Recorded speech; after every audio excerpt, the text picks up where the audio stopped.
Hey guys, welcome back to my channel, Simone here, and today I'm going to be filming my June wrap-up, and I read 8 books in June, which I think was okay. I had a couple of books towards the end of the month that were really long, one of which I did complete and one of which I didn't, so that will be in my July wrap-up hopefully. But yeah, let's get started. The first book I read in June was actually one of my Sign Up to the TBR picks from round 3, and that was A False Report, A True Story of Rape in America by T. Christian Miller, and this book was very interesting. It's a non-fiction account of a case in America where a young girl she basically rang the police and said that she'd been raped and attacked in her own house, and then certain things didn't quite match up, and so the police thought she was lying, and they basically managed to kind of get her to say that she made it up essentially, and that nothing ever happened. And then basically the whole point of the story is that she was actually telling the truth, and all these things happened, and obviously you hear about it and kind of the different things about kind of false reports, and also people saying that they were making it up even though they weren't. And actually I think I said in my Stand Up to the TBR video that this was about people crying rape, and it was not that at all. I'd got that completely confused.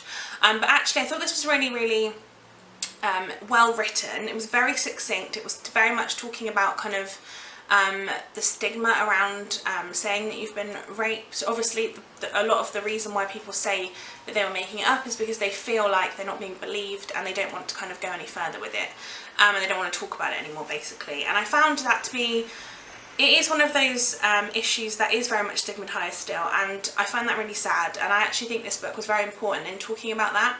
There were parts of it that went off on a bit of a tangent and I didn't love as much, but I did give this book a 4-star, and I'm glad I read it, and I'm glad the Sign Up to the TBR made me read it.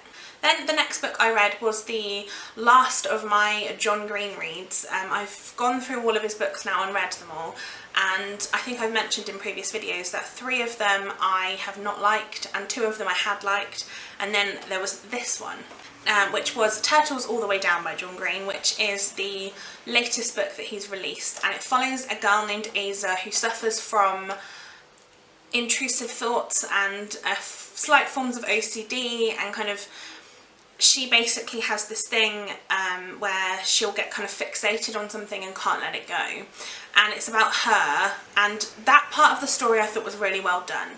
The bit of the story I didn't like was kind of the plot line, I guess, of basically Asa and her friend Daisy are trying to find the billionaire father of one of Asa's old friends from like primary school, secondary school, somewhere else, and they're trying to find the father basically because he's gone missing. And there were certain parts of the story that were just really unbelievable. Basically the billionaire obviously has lots of money, and his son randomly gives Asa like, is it £100,000 to make sure that she's not just in it for the money, and I found that all very strange. I didn't like that. I also really did not like Daisy as a character. I know a lot of people think that she's a good character, but for me she just wasn't supportive of Asa. Like, I know obviously Asa probably was quite a difficult person to be friends with because of the way that she was and the issues that she had, but that doesn't mean it's okay to be the way that Daisy was. I just found her to be very unsympathetic. I found her to be very self-centered, did not like her, and because of those reasons I did give this a 4-star, which I'm actually not too unhappy about. I think that this is definitely one of the John Green books I do like. I probably wouldn't reread it again just because I didn't like the storyline so much. It was more about the character of Asa that I enjoyed. Then the next book is one that I've actually been saying I want to read for a really long time, and I hadn't got around to it, and then I finally read it this month, and that is The Selection by Kira Cass. Now this is, a lot of people have told me that this is kind of quite a fluffy book. It doesn't have a lot of substance to it, and it was kind of described to me as a Bachelorette meets The Hunger Games, which I don't totally disagree with. But I really liked this book. I think I gave this one a 4-star, and it just was what I needed at the time. I think sometimes you don't need a book that's very, very like intricate and lots of new world building and things. This was just one of those books. Basically it follows a world where people live in sort of tiers, and whatever number you are is based on what tier you have. And America and her family are 5s, and that basically means that they, I think like 8 is the lowest, and obviously 1 is the highest, but so they're not like really well off or anything like that. But basically there is a kind of scheme where the Prince Maxon, who is obviously a 1, is looking to marry, and when a man in the royal family marries, they marry somebody normal from kind of the one of the other numbers basically. And it's basically about America Singer, which I think is a great name. She is entered into this competition, and she kind of gets to know him a bit, and it's about that. Also there is kind of the love triangle in this, because at home she is kind of in love with a 6 who she leaves behind because he tells her to, in order to go to this. And it's about her, it is a love triangle, which I don't always love in books, but actually I kind of liked this one. I have a very clear favourite, and I won't tell you who it is, but I haven't read the next ones in the series, but I do own them, so hopefully I'll get to them soon. But yeah, I really liked this book, and I don't care if it's frivolous, I just really liked it. The next book I want to talk about is actually my first ever buddy read, and I did my first buddy read with Becky from Beck's Books, whose channel I'll link below. I adore her channel, I think she's absolutely amazing. And we decided to buddy read Into the Wild by Jon Krakauer. Now I'm going to be honest with you, I didn't know anything about this before. I'd said that I wanted to read it because it was one of those like classic books that lots of people had read and I hadn't, and she commented on, I think, my popular books I haven't read video to say that she wanted to read it as well and we should do a buddy read, and I was like 100% I would love to do a buddy read. And I didn't really know what to expect from this. It's not the type of book I probably would typically read, but I'm actually really glad we read it. Basically this follows, well, it's Jon Krakauer writing a true story, so it's a true non-fiction basically, and he's writing the story of a man named Chris McCandless who went hiking in the Alaskan wilderness, and basically 3 months later was found dead on a kind of bus type thing, and he had basically starved to death. And it's about, they used the things that he had with him. He had written a few notes and things on like a, kind of like a diary, but not totally, and he'd obviously met people along the way and things, and he then pieced it all together and made the story. It was very much, at the time of reading this, when I read this with Becky, I found Chris McCandless to be very, very selfish, because I felt like he left everything behind. He didn't tell anyone where he was going. He had no communication with his parents or his sister, and I struggled with that because I was kind of like, why would you leave your entire family behind and not tell them anything and then die and be so selfish in that way? However, and I gave this a 4-star. Becky was saying that she struggles to give non-fiction a rating because it's hard to kind of rate somebody's life. Now, and I totally agree with that completely. Like, I didn't rate this because of the story, if that makes sense, because it's a true story. I based this rating on the fact that Jon Krakauer's writing was incredible, and he really talked about all the things, and he managed to really, it was almost as if he'd had an interview with Chris McCandless and talked it through, as opposed to like just finding certain scraps of information and being able to piece it all together. So that was why I gave this a 4-star. Just as a kind of secondary thing, and if you watched my July TBR, you'll know that I'm also now this month going to buddy read The Wild Truth with Becky as well, because basically Karen McCandless, who is Chris McCandless' sister, wrote a book about how their parents were very, very abusive, and that's both mentally and physically. And so it kind of starts to explain why he was the way he was and why he did what he did. Again, I haven't finished reading that in any way, so we're right at the start still, so I don't know 100%. Obviously that hopefully will be in my that'll hopefully be in my July wrap-up. But it's making me see the book Into the Wild in quite a different way, so I'll obviously fill you in as soon as I finish that one. But yeah, that was kind of, I gave it 4-star when I read it, and I did really enjoy reading it. It just, at the time I kind of felt Chris McCandless was very selfish. I'm starting to change my opinion on that. Then the next book I read this month was a bit of a random one, and it's not one I'd really heard anybody talking about, but I decided to pick it up because my library had it, and that was House of the Scorpion by Nancy Farmer, and I really liked this book. I gave this a 4-star again. I've had lots of 4 stars this month. And this basically follows a young clone. He doesn't know he's a clone.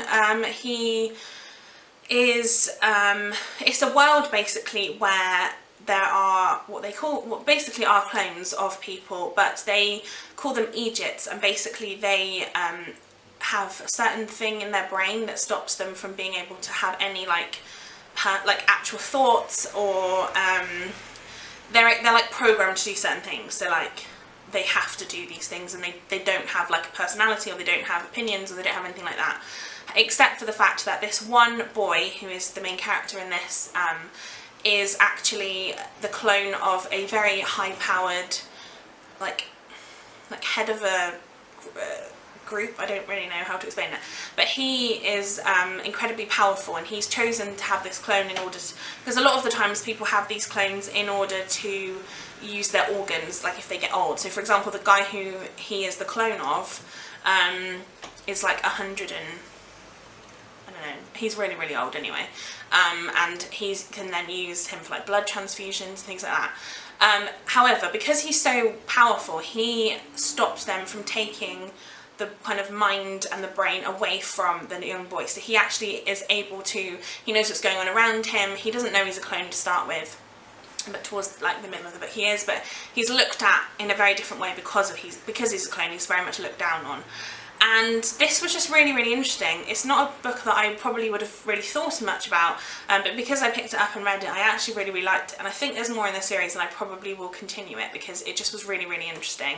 Nancy Farmer really built up a world that it made total sense. I wanted to keep going back and reading it, and although it's quite, I think it's like 400 to 500 pages, it went by really quickly because I just was really enjoying it. So I would recommend that. I've not really heard anyone talking about it. Maybe they have and I've just not seen it, but yeah, definitely one I would recommend. Then I continued on with my Mortal Instruments reads, and I read City of Lost Souls by Cassandra Clare, which is the 5th book in the Mortal Instruments series. If you watched my June favourites, which I'll link below, this was the book that I talked about as my favourite book of the month, because this was actually my only 5-star read of June, and I knew that this book was going to be one of my favourites because the 4th book for me was a bit of a filler, and I felt like it was leading up to the kind of big moments in the 5th one. So really liked this. This is probably one of the biggest ones, I think. It's, how many pages is it? Like 550 pages, so it's quite a big book, and I did read this quite quickly. I really enjoyed it. I liked the kind of progression of all the romance relationships in this. I loved the fact that Simon and Clary are still really close, and because I like Clary, I like Simon as a character. I don't like him as a love interest for Clary. I just think that this book was really well written. The villain in this, you kind of like him at times, which is really weird, and I kind of felt like, should I be liking him, should I not, like what's going on?